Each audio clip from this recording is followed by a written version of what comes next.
Once I came home and saw what had happened, I screamed. All the furniture is gone, and the bed, which was very expensive. I'm a good judge of a character, aren't I? I felt my blood boil when I saw my mother-in-law, Lisa, smile as she said that.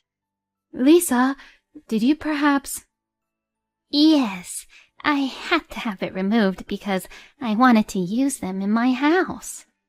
Well, I had no choice but to do this. I hate the fact that you, a part-time wife, are a parasite, living off of my son and living in such a nice luxury apartment. My son is the only reason that you are able to live here. So, don't you dare disobey me as I am his mother. I will make him divorce you if you get too annoying.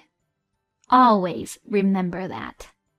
Hearing this, I said this to Lisa, who was mocking me, while trembling. What have you done? What? This is not my house. All the furniture is not mine either. Huh? My name is Jane. Mark and I have been dating since we met in the tennis club, which we belonged to when we were students.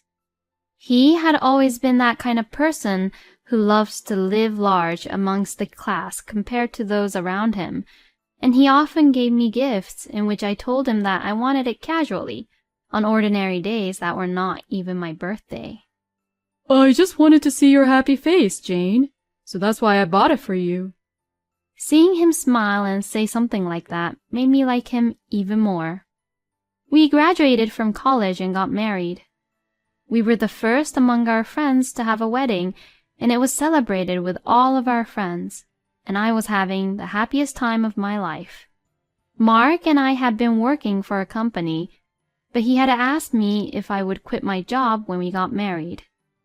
As your husband, I want to work and support you, Jane. And I want you, Jane, to take care of the house. And when I come back home, I want you to welcome me back home. Thinking about nowadays, I thought that his idea might be old-fashioned, but I didn't mind being a full-time housewife either. Besides, when I first got married, I had yearned for that kind of typical new wife life. So, I decided to quit my job. I enjoyed waiting for Mark's return while doing household chores, such as cleaning and doing laundry every day. But no matter how serious I was about cleaning, given the size of the apartment, I still had a lot of free time on my hands. The two of us now live in a normal-sized rental apartment.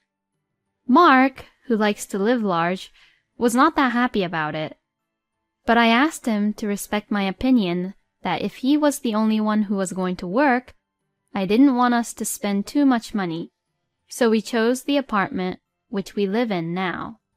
For Mark, who has always worn nice clothes and watches, this apartment might be a little small for him.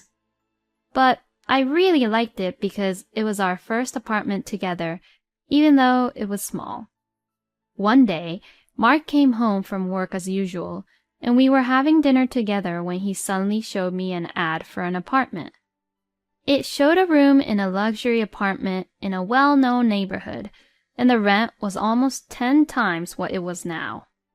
Looking at the photos, it certainly must be worth it, but as expected, paying this kind of rent would leave me with no money to eat the dinner like I was able to eat today.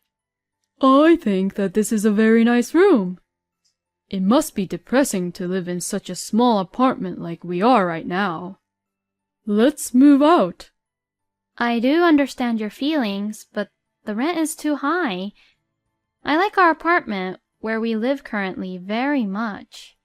This room may be just the right size for a storage, but it's certainly not the size for people to live in. Don't worry about money, okay? Just leave it to me. However small it may be, I think it's still much bigger than a storage room. Mark's sense of money and usage of money is a little out of line with mine. I have felt this since I was dating him, so it's not something I found out just now. Mark had bowed his head and said that he really wanted to move out, so I really had no choice but to nod. All right, if you insist on it so much, then let's move. Thanks for adjusting to live in this apartment for me until now. But I also want to help you with money, so can I start working part-time? I'll work shifts so that I can make dinner by the time you get home, Mark, and besides, I'm bored just staying at home. Okay? No matter how well off he is, with the salary at the company Mark is working for now, I don't think he'd be able to even cover up for the rent. I'm sure he has some other source of income, but I'm still worried. Then Mark, who allowed me to work part-time right away, called the real estate agency and proceeded to sign the contract instantly, even though we were still eating. So we finished the contract with the apartment we were living in and moved into the new apartment at the end of the month. We moved everything we had in the previous apartment so far, but we still had a few rooms available. At first, I was intimidated by the expensive rent price, but my eyes lit up at the size and comfort of the room, and I was excited about my future life. A little later, my mother-in-law Lisa, who lived far away, came over for a visit. I didn't really like Lisa very much. Right after our engagement, Lisa had always been cold towards me. I wonder she's like that because her only son was taken away from her. On the day she came over for a visit, Lisa, who has always been stingy with me over trivial things, was still looking at me as if I was her enemy. You've just moved into a nice apartment, but the way you clean up is not good at all. In fact, it's pretty messy around here. I know you've only lived in a small apartment before, but I feel sorry for my son with such a messy room. You are his wife, but you can't even clean around the room properly? Just like those mother-in-laws in a TV drama, she traced her fingers on the window sashes to check for dust, and snuck into the kitchen to look at inside of the fridge as if it was her own apartment. Oh, by the way, I heard you started working a part-time job. My son told me. I heard that you're working many hours a day for only a few $100s. It seems like you're wasting a lot of time. What are you even thinking? I can't really understand you. Why don't you go to a beauty salon and try to be beautiful for your husband? You are so strange, aren't you? Oh, so this was where Mark's financial sense was inherited from. It was from his parents. Of course, if I had money, I would have already went to a beauty salon and also bought a lot of cute clothes. But I can't depend on Mark's salary forever. And I want to spend my own money on my own luxuries. I could only smile fondly at Lisa's words, since she and I couldn't really understand each other. When I talked to Mark about it, he just laughed and played along, but he wasn't really on my side. Little by little, my frustration kept on building up in my heart. Then, Lisa came to visit me at the apartment many times and repeatedly bullied me, and kept on boasting about how financially well off she was compared to us. At first, it was funny to see how she kept on coming over after when we had moved to a better apartment, when she didn't come over to visit us at our previous apartment at all. But I couldn't really stand her anymore, since she came over so frequently. When I told Lisa that she had been coming here too often recently, she turned red and screamed. I'm Mark's mother, you know. And this is Mark's apartment. Then there is nothing strange about me being here, is there? It's rather strange for a poor person like you to be here. I passed by your neighbor a while ago, and she was a very nice and classy lady. Unlike you, of course. I was so embarrassed. I was so embarrassed that someone like you was my son's wife, not a wife like her.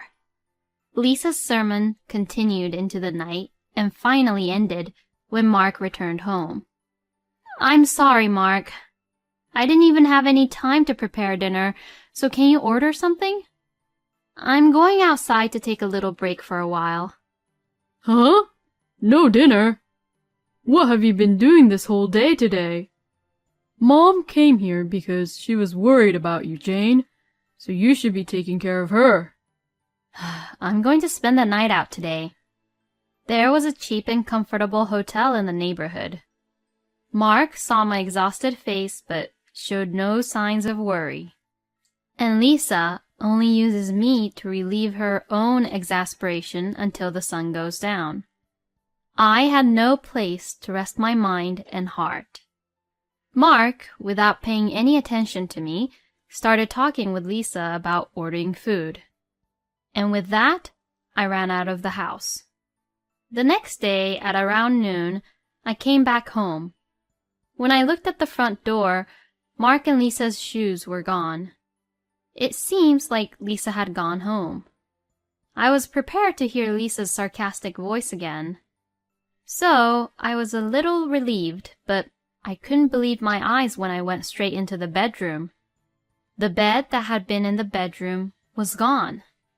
I thought that a thief had stolen it, but nothing else had been taken, and no one would steal that much, no matter how expensive the bed was. I decided to call Lisa and ask her about the bed. Lisa seemed unconcerned and said that she had taken it home with her. What? You have something to say about that? For someone like you, that bed was too luxurious for your taste, right? So that's why I got it. It was still clean too anyways. You can look forward on using the second-hand mattress that I'm going to give to you later on.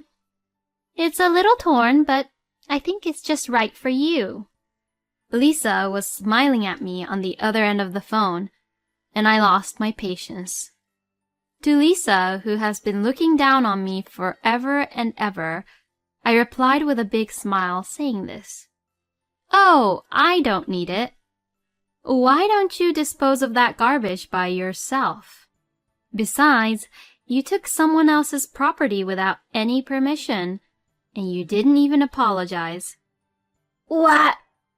You're being so arrogant and cocky. You've always had a habit of looking down on people like that, haven't you? That's why people hate you. Don't you get told often that you're miserable? Say as much as you want. But I'll have my bed back soon.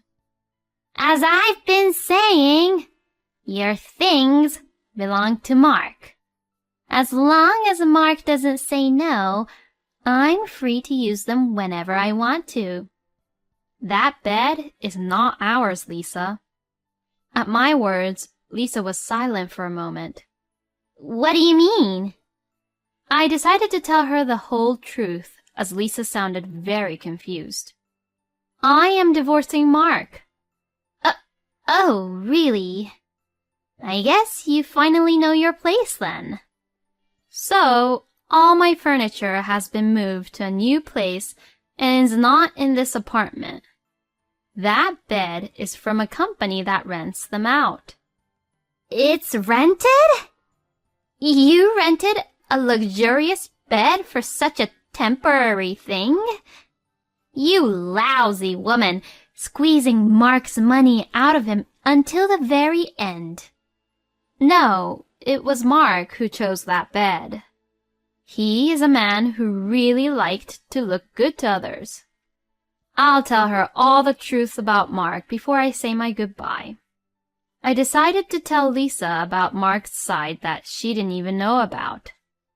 Mark had money since he was a college student, but that was easy money that he had collected by borrowing money from his classmates and friends.